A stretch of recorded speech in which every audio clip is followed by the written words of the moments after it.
Assalamualaikum, kembali lagi di channel Cah Iku.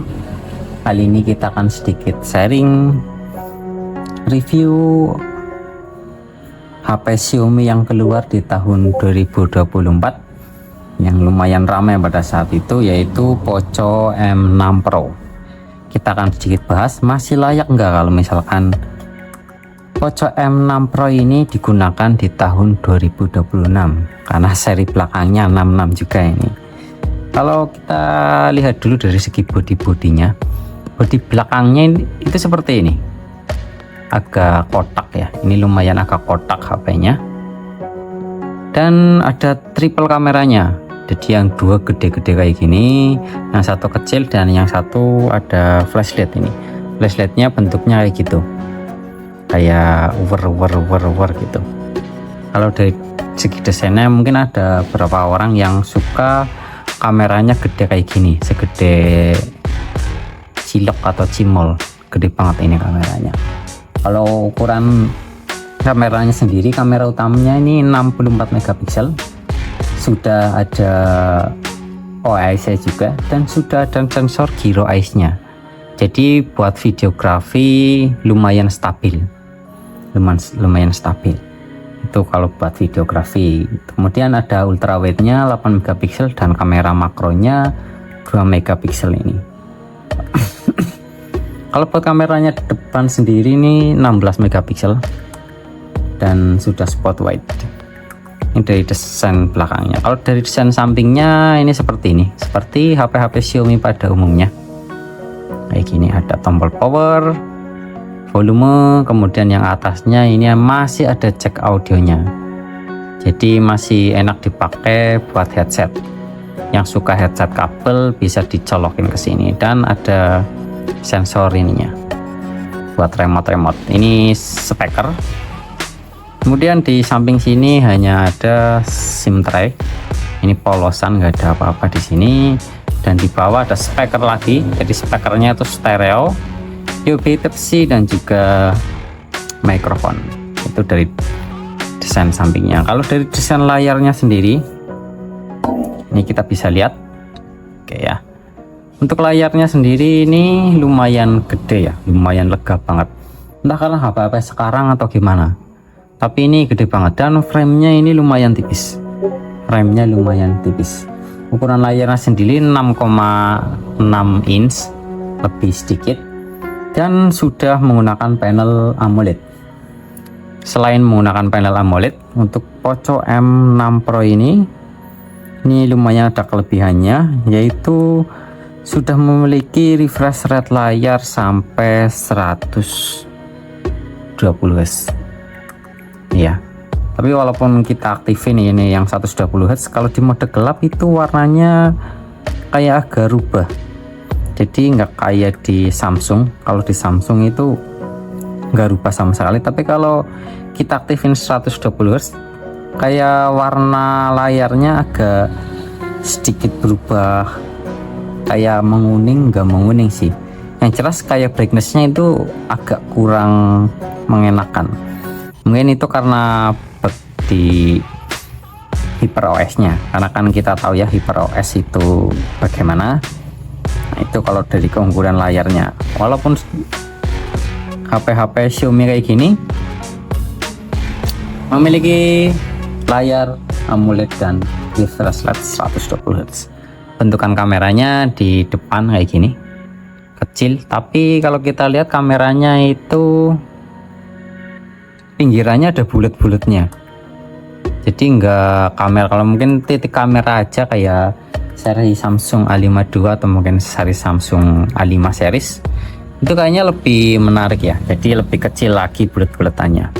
Dan kalau dilihat soal presisinya kayak gimana gitu, karena belakangnya kamera, jadi kalau dilihat dari segini kadang kayak kurang presisi atau gimana. Itu kalau segi desain layarnya. Tapi kalau dari segi bezelnya ini emang udah tipis banget. Ini kita bisa lihat udah tipis banget ya, dan sudah support fingerprint layar di under display ya. Walaupun fingerprintnya belum ultrasonic, tetapi lumayan cepat. lumayan cepat walaupun spesifikasinya bukan ultrasonic untuk fingerprint displaynya, tapi fingerprint displaynya lumayan cepat, ngebacanya lumayan cepat. Kalau dari spesifikasi mesinnya sendiri, ini kita coba cek di DevCheck, kemudian di hardware. Chipsetnya sendiri menggunakan MediaTek Helio G99 Ultra.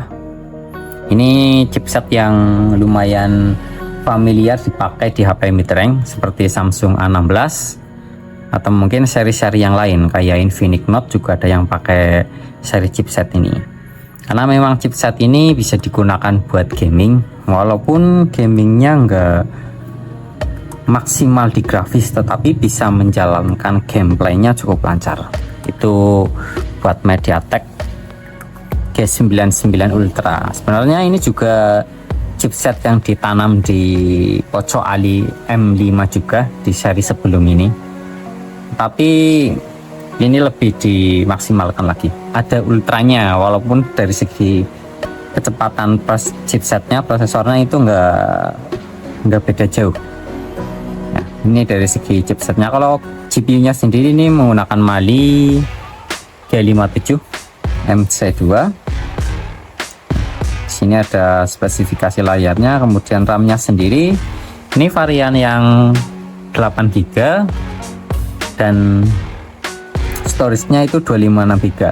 Untuk storage-nya sendiri ini tipenya UVS 2.2. Ini UVS 2.2. Jadi buat performanya memang lumayan kencang banget.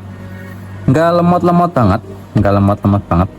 Ini lumayan kencang. Kalau buat dipakai keseharian itu masih lancar banget dengan spesifikasi seperti ini. Ini masih enak banget. Buat sosial media itu masih enak banget.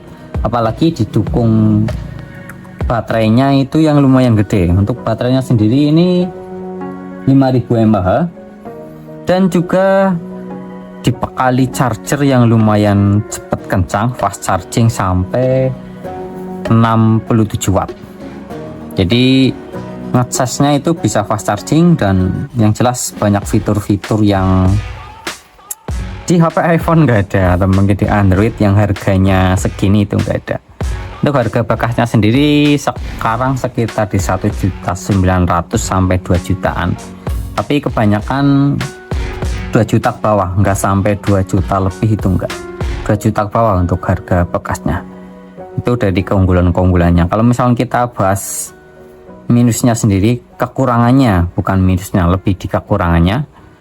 Untuk seri Poco M6 Pro ini entah kenapa ya, dari dulu seri-seri Poco yang M6 Pro atau mungkin M6 biasa, yang jelas seri Poco yang M itu buat di kameranya itu biasa-biasa aja, bagus tapi nggak sebagus yang harganya sama. Mungkin kayak A16 kita bandingkan dengan A16 itu masih bagusan A16. Ini kita coba foto.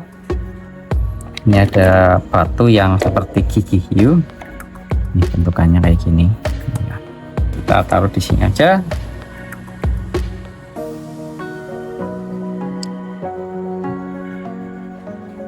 Fokusnya pun juga kayak gimana ya, makronya kayak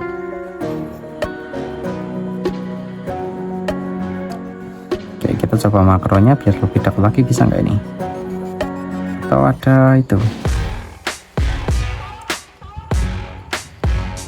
Ultra HD, ini apa yang Ultra HD? Kalau buat videonya sendiri untuk kestabilannya ini emang stabil, ini lumayan stabil, nggak getar-getar banget. Ini kita bisa lihat digoyang-goyang kayak gini itu masih aman-aman aja. Kita goyang-goyang kayak gini itu masih aman, nggak kegeter lah yang jelas. Dibandingkan kayak Samsung entry level lainnya kayak A16, mungkin ini lebih stabil. Bahkan sama Samsung A34 lebih stabil ini. Tetapi yaitu kekurangannya di kualitas gambarnya sama kualitas videonya kayak kurang tajam. Lebih bagusan seri yang lainnya. Tuh, buat kamera itu oke. Cuman itu kekurangannya, hasil dari fotonya kayak kurang memuaskan. Tapi kalau dari segi performa buat gaming itu ini mumpuni. Kita juga pakai buat push rank, ini lancar banget. Kita akan buatkan videonya sendiri buat tes Mobile Legends-nya bagaimana. Dan buat main kayak game Genshin Impact pun itu masih bisa, walaupun mainnya di grafis yang rendah, tapi buat gameplaynya itu masih lancar. Jadi kurang lebihnya seperti itu. Kekurangan lainnya mungkin di mana ya, di bodinya ini cepat kotor jelas, karena ini plastik bukan kaca, ini plastik yang dibikin mengkilap kayak gitu. Dan sebagian orang mungkin ada yang kurang suka di desain kameranya yang segede cilok ini gede banget kameranya. Kan kalau misalnya kita bandingkan dengan Motorola yang keluaran terbaru seri-seri entry level juga, itu enggak segede Poco sih. Ini kecil kayak gini, tapi ini gede banget. Jadi kurang lebih seperti itu. Buat performa, buat layar itu kelebihannya masih enak banget, masih oke banget. Tapi kekurangannya di hasil kameranya, kualitas gambar dan kualitas videonya itu yang kurang memuaskan. Selain itu, melihat dari harganya yang 2 juta ke bawah, itu masih worth it banget buat dipakai di tahun 2026. Jadi durability, performa itu masih oke banget.